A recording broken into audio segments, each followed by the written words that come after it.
Students, आज हम literary theory का एक बहुत ही इंपॉर्टेंट टॉपिक डिस्कस करने जा रहे हैं जिसे हम सेमियोटिक्स कहते हैं। सेमियोटिक्स का मतलब होता है साइंस और मीनिंग की स्टडी। यानी हम ये देखते हैं कि मीनिंग कैसे बनता है और साइंस कैसे काम करते हैं। यानी हर वो चीज़ जो किसी और चीज़ की तरफ इशारा करे उसे हम साइन कहते हैं। एग्जाम्पल के तौर पर मैं आपको समझाती हूँ कि रेड ट्रैफिक लाइट का मतलब होता है स्टॉप, तो ये एक साइन है। डव का मतलब होता है पीस। यहाँ एक बहुत ही इंपॉर्टेंट बात समझने वाली है कि मीनिंग नेचुरल नहीं होते बल्कि सोसाइटी डिसाइड करती है। लिटरेचर में यही कॉन्सेप्ट अप्लाई होता है कि वर्ड्स, सिंबल्स, इमेजेस और मेटाफर्स ये सब साइंस होते हैं। सिम्बियोटिक्स के सबसे इंपॉर्टेंट थियरिस्ट हैं फर्डिनेंड डी सोशर। अब हम सोशर की थ्योरी ऑफ साइन को समझते हैं। सोशर के मुताबिक साइन दो चीज़ों से मिलकर बनता है, एक है सिग्निफायर और दूसरा है सिग्निफाइड। सिग्निफायर वो होता है जो हम देखते हैं या सुनते हैं, जैसे कोई वर्ड, साउंड या इमेज, और सिग्निफाइड वो होता है जो एक कंसेप्ट हमारे माइंड में बनता है। एग्जाम्पल के तौर पर आप देखें कि रोज़ रोज़ एक वर्ड है, लेकिन इसका जो कंसेप्ट हमारे माइंड में बनता है उसको हम सिग्निफाइड कहेंगे। सिग्निफायर, सिग्निफाइड, आर्बिट्रेरीनेस, इस सब से रिलेटेड मैं एक वीडियो पहले बना चुकी हूँ। ये चीज़ें हम पहले स्ट्रक्चरलिज्म में कवर कर चुके हैं। आप उस वीडियो को ज़रूर देखिएगा ताकि आपको और ज़्यादा कॉन्सेप्ट क्लियर हो सके। अभी इसको हम कंटिन्यू रखते हैं।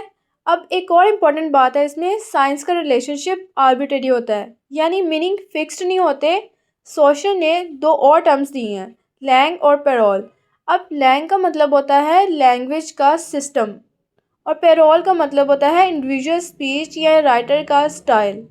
लैंग का मतलब होता है कि ग्रामेटिकल स्ट्रक्चर, जैसे I am going to school, ये एक ग्रामेटिकल स्ट्रक्चर है। अगर मैं कहूँ एम आई टू स्कूल तो ये गलत होगा, इसलिए ये होता है ग्रामेटिकल स्ट्रक्चर लैंग। लेकिन पेरोल क्या होता है, एक इंसान की इंडिविजुअल स्पीच या राइटर जो लिखता है उसको हम पेरोल कहते हैं, जो एक पैराग्राफ के फॉर्म में आप लिख सकते हैं। अब हम साइन की तीन बेसिक टाइप्स को बहुत सिंपल एग्जांपल्स के साथ समझने जा रहे हैं ताकि आप कंफ्यूज ना हो। सबसे पहली टाइप है आइकन।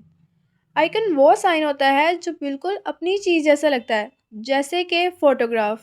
फ़ोटो और असल चीज़ में सिमिलैरिटी होती है। अब फ़ोटो, मैप और इमोजीज ये सब आइकन्स होते हैं। अब हम आते हैं दूसरी टाइप पर जिसे इंडेक्स कहते हैं। इंडेक्स वो साइन होता है जो किसी और चीज़ के होने की निशानी होता है। अब सोचिए, अगर आप स्मोक देखें तो आप फ़ौरन समझ जाते हैं कि कहीं फायर है। यहाँ स्मोक फायर नहीं है, लेकिन फायर का प्रूफ है। अब हम तीसरा और सबसे कॉमन टाइप समझते हैं। सिंबल वो साइन होता है जिसका मीनिंग हम पैदाइशी तौर पर नहीं जानते बल्कि सोसाइटी से सीखते हैं। जब हम नेशनल फ्लैग देखते हैं तो हम नेशन के बारे में सोचते हैं।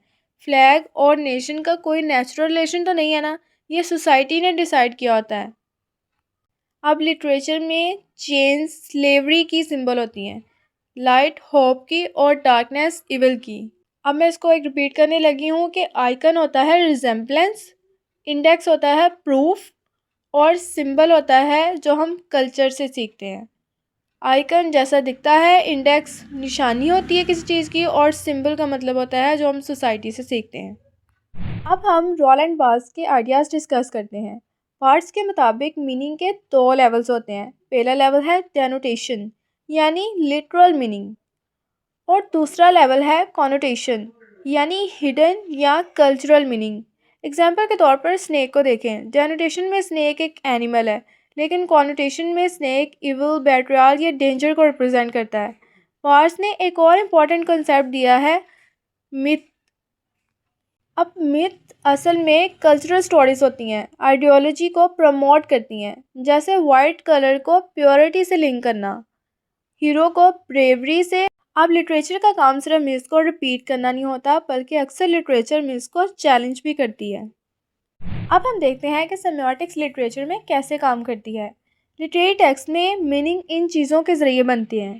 पहला है symbol, imagery, motifs, colours, objects और इवन नेम से। एग्जाम्पल के तौर पर हार्ट ऑफ डार्कनेस में डार्कनेस सिर्फ अंधेरा नहीं बल्कि इविल और कलोनियलिज्म को शो करती है। द ग्रेट गैट्सबी में ग्रेट लाइट जो है, ग्रीन लाइट होप और अमेरिकन ड्रीम का साइन है।